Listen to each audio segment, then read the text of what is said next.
All right, good morning. We're glad you're here with us this morning. Beautiful morning for us to gather together and worship together. Hope you'll be encouraged. We're nearly done with James. I know you'll be glad, ready for me to get on to something like Leviticus, but uh, we've had a good study, and I hope that it has challenged you like it's challenged me. I say every time I wish it was a little harder language, but James is like us. He's pretty plain, pretty simple. He keeps it real, and sometimes the reality is we just are hesitant to follow through with the things that God calls us to, and so James is kind of challenging us on a lot of levels in his book. Now in chapter 5, we're going to be in verse 7, and we'll get there here in just a second. But uh, what he's going to encourage, you see in several books. Peter writes about it. The Hebrew writer writes about it. I'll actually end today's lesson with something from Hebrews 11, but it's a reminder to us to not give up. And I think that's a great message any day, because I think we have plenty of voices out there. There's a lot of noise, let me rephrase, out there that just encourages us to quit, to give up, to surrender, to yield to something else. And when we don't, there's benefit, but there's also suffering. I don't know how to say that. That's the harder part. We talked a little bit about in class this morning, as Terry was teaching and talking about the reality of Paul's life was not an easy life. It was a hard life, and he was called to a hard life. But it's always going to be worth it because of what God has for us. And so we don't ever see any reason to give up in this life. You may recall Winston Churchill back in World War II. He gave an address, and at the conclusion of his speech, he says, "Never give in, never give in, never, never, never, never in nothing, great or small, large or petty, never give in, except to convictions of honor and good sense. Never yield to force, never yield to the apparently overwhelming might of the enemy." Powerful speech in the context of World War II, as they were being bombed in 1941 pretty regularly. Now, for us as Christians, the idea of quitting, it's the path of least resistance. And Satan would love for us to just stop, quit. That's what he wants us to do. Quit doing those things that honor God. Um, and he does his dead level best to make that as easy a thing as possible. And James is going to be on the opposite side there. He's going to remind us that even with great struggle and challenge, it's worth not quitting, to not give up, especially now. Can you imagine? We don't have quite the privilege of knowing exactly where this finish line is for each one of us. It's out there. Um, I would hate to quit a half a day too soon, wouldn't you? Let's read what James says in chapter 5, starting in verse 7. He says, "Be patient then, brothers, until the Lord's coming. See how the farmer waits for the land to yield its valuable crop, and how patient he is for the autumn and spring rains. You too be patient and stand firm, because the Lord's coming is near. Don't grumble against each other, brothers, or you will be judged. The judge is standing at the door." Brothers, as an example of patience in the face of suffering, take the prophets who spoke in the name of the Lord. As you know, we consider blessed those who have persevered. You have heard of Job's perseverance and have seen what the Lord finally brought about. The Lord is full of compassion and mercy. Above all, my brothers, do not swear, not by heaven or by earth or by anything else. Let your yes be yes and your no, no, or you will be condemned. As James starts, he uses something that, I know our farmers here are just thrilled that they get to be an example, and that they get to be an example of patience. That's even a better thing. But it behooves all of us because, whether Chris or Tim, you don't see them with the planter in May, which I guess do see them with planters in May. Rephrase. But you don't see them planting and then going and greasing up the combine the next day. There's a process, isn't there, in growing a crop? And all of us have grown something, and it takes a level of patience. And sometimes, when you plant a tomato plant, Ted wouldn't care if you planted a tomato plant, but if you planted a tomato plant, you don't expect the fruit the next day. And he says they're patient, they're waiting for the rains. Boy, we've been patient on that this year, haven't we? Everybody's been kind of fudging as to how quick to get the planter in the field, because you got to have the moisture to catch it. And if there's not any moisture, it's a trick. It's a challenge. It's also a level of faith there, isn't it? You entrust the seed to the ground. We entrust our lives to God, that He can bear fruit with both, and He can.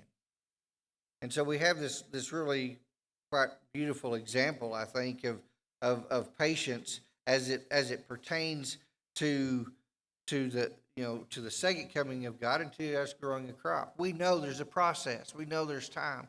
I don't know when the Lord will return, and as I look around, I keep thinking, well, any day will be a good one. This will be a pretty good time, but that's not my call, is it? One day that will happen at the bidding of God. And because it hasn't happened, there is the temptation, and this is where Satan works on us. There is a temptation to say, well, what if it doesn't happen? What if all of this stuff isn't?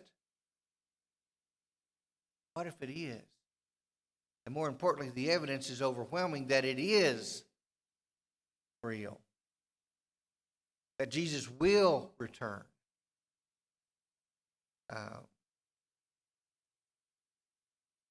Towards the middle and end of the first century, the Christians were really being persecuted, quite honestly, on a lot of different levels. They're being persecuted by the pagans. They were being persecuted by the Jews. It was not easy being a Christian. I heard it said this morning we weren't promised a bed of roses. It's not all butterflies and rainbows when it comes to being a Christian. And I think it's important that when we teach people and encourage people, that we do talk of the great value that is part of what God offers us, but we need to understand and make sure that we let them know that they have put on a jersey for the one team, and that the opposing forces do not like that, and that there will be hardship and difficulty, and the world will resist that type of faith. It always has. Darkness has always been an option for the world. And so they will want to make life miserable. But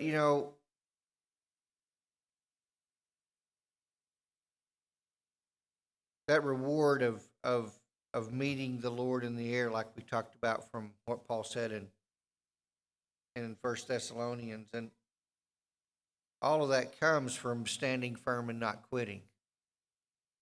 Don't give up. Don't quit.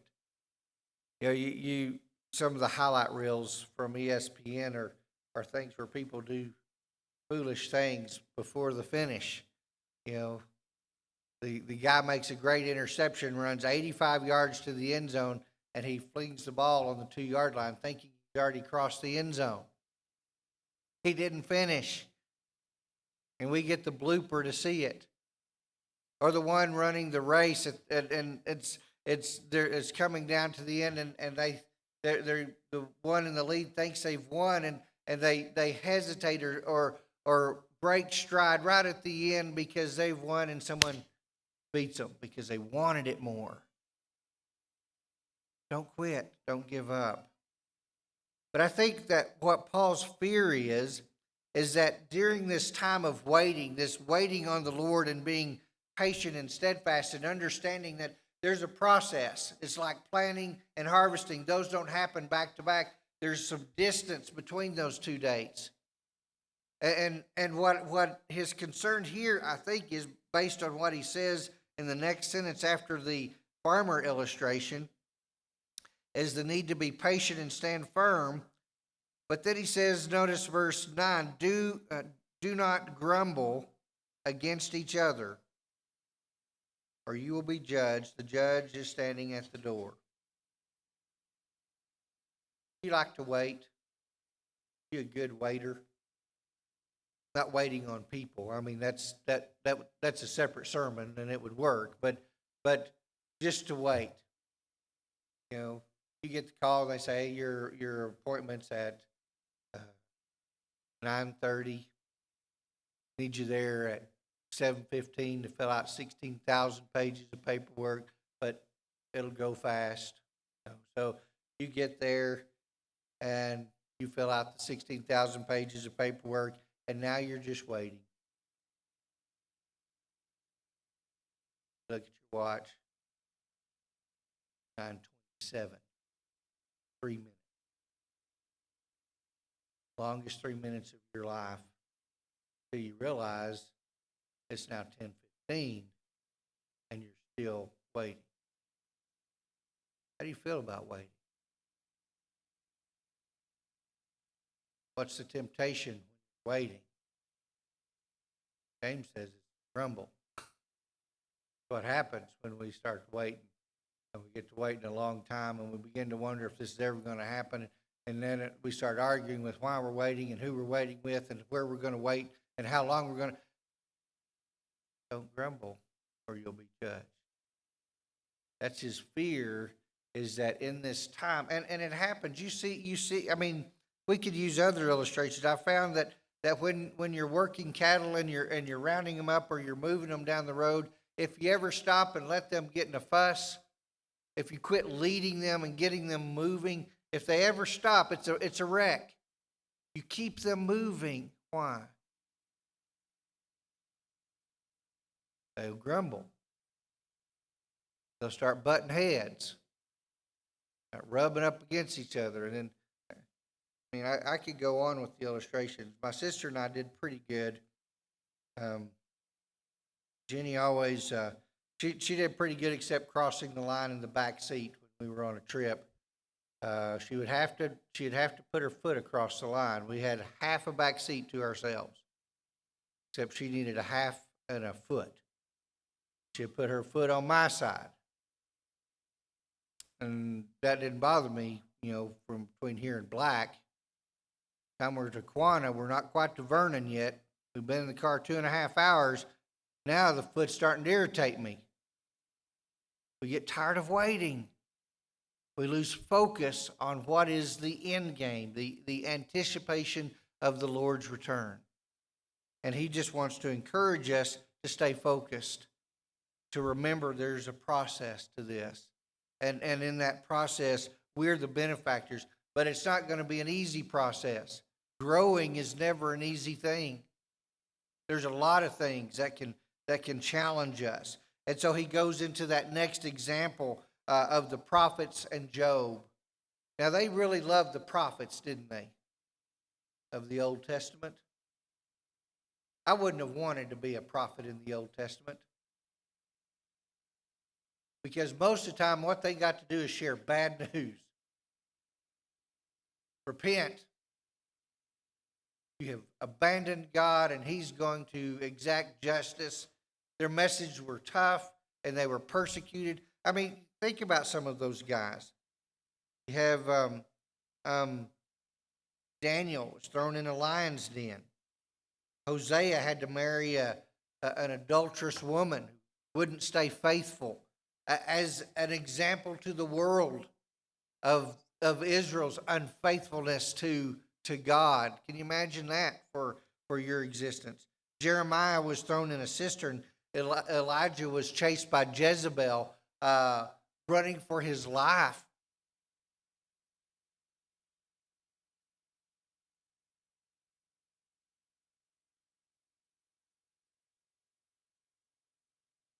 Those guys suffered at the hands of their own people because people didn't want to hear their message. It was a tough call to challenge people to do better.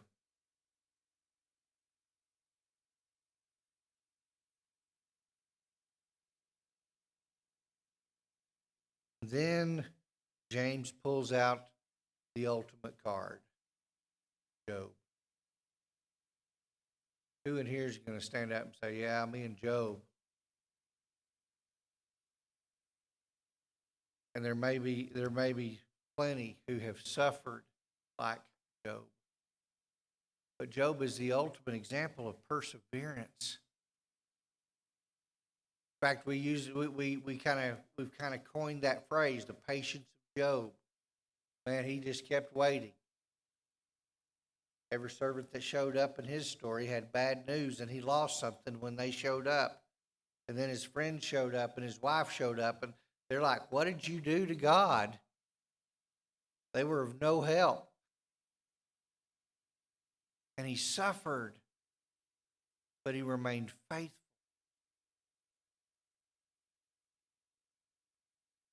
What is James telling me here?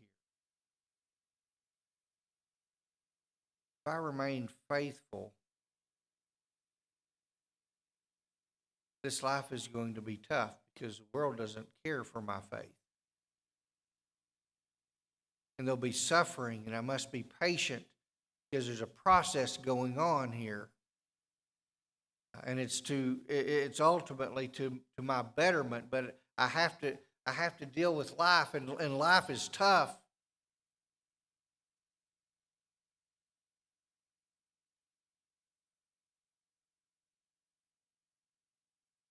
This is not really a passage about suffering, trials, and bad times. It is a plea not to quit when those things show up, because unfortunately those things will show up. That's what we get living in a corrupted world, in a failed world. There's going to be hard times, and there'll be difficult decisions that we make, and we need to make those things that are consistent with our faith in God.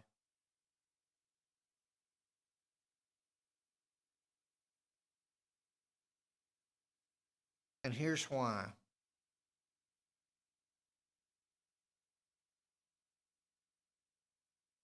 The last sentence of verse 11 says, the Lord is full of compassion and mercy. When we face the things that we face, remember he started out his book, consider it pure joy, my brothers, when you are faced with trials of various kinds. Wait, what? I'm to be joyful, trial? No, I think there's something bigger going on there. Me understanding the joy of what is to come. So I endure the trial. That's what 12 says about Jesus. He endured the cross. For the joy that was set before him, he endured the cross because he knew what it would mean to endure the cross for all of us. And what he wanted for all of us was a reuniting with his Father. And the only way that could happen is through the cross. And so he was willing to endure And as a child of God, I must be willing to endure to the end, be faithful to the end, to not quit, to not give up, to not surrender to the enemy, to not take a seat on the bench for that matter. For all have been called to play. And so we come to the point, this last point. The Lord is full of compassion and mercy. Why do I need to know that?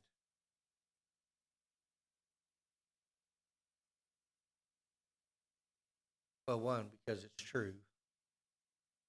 And two, there's plenty of times that I need compassion, mercy. And He's the one who gives those. Now, as the Hebrew writer in Hebrews 11, and I'll begin to close here this morning. Turn back just a couple of pages to chapter 11 in Hebrews. And you'll see in verse 12 what I just mentioned.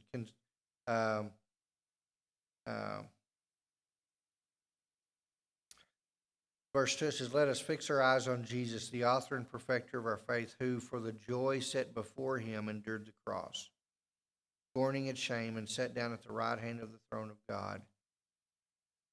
Consider him who endured such opposition from sinful men, so that you will not grow weary and lose heart." Now back up chapter 11. This is a little bit of a reading, but I want to read it because I want these words in your ears and on your minds today. In verse 32 of chapter 11, it says, "And what more shall I say? I do not have time to tell you about Gideon, Barak, Samson." Got to get my bifocals closer. "Jephthah, David, Samuel, and the prophets, who through faith conquered kingdoms, administered justice, and gained what was promised, who shut the mouths of lions, quenched the fury of the flames, and escaped the edge of the sword, whose weakness was turned to strength, and who became powerful in battle and routed foreign armies. Women received back their dead, raised to life again. Others were tortured and refused to be released so that they might gain a better resurrection. Some faced jeers and flogging, while still others were chained and put in prison. They were stoned, they were sawed in two, they were put to death by the sword. They went about in sheepskins and goatskins, destitute, persecuted, and mistreated. The world was not worthy of them. They wandered in deserts and mountains and in caves and holes in the ground. These were all commended for their faith, yet none of them received what had been promised. God had planned something better for us, so that only together with us would they be made perfect." All of these people that the Hebrew writer is talking about are before the cross. They were anticipating the Messiah, but he had not come. And they were willing to die faithful, looking for the coming Messiah.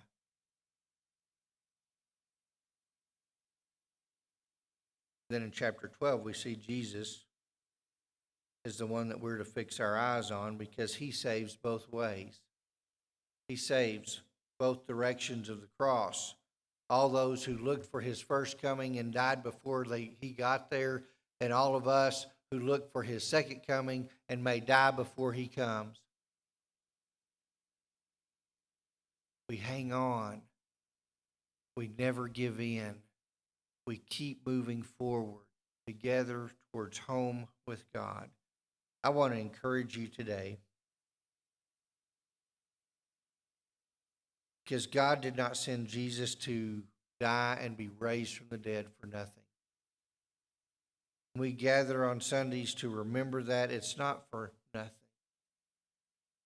because we believe he's coming. Lord, come quickly. And until that day, may he be glorified in our lives. May we choose to boldly live as His children in a world that is desperate for truth, that is dying in darkness. Peter in 1 Peter 4 will talk about suffering. Paul will encourage the Thessalonians to keep on in 2 Thessalonians chapter 1.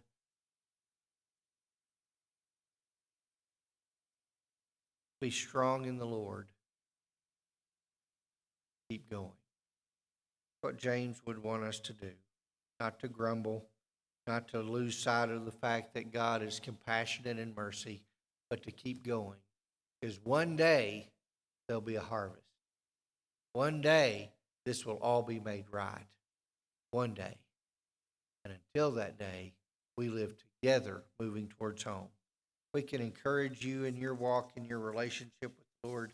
You need to know that all encouragement is there. If you're wrestling with your faith, if you're struggling with Satan and sin, know that we will pray for you. Maybe you need a hug, just reminded that you're part of something bigger than yourself. We're here. However we can help you this morning, please come down as we stand.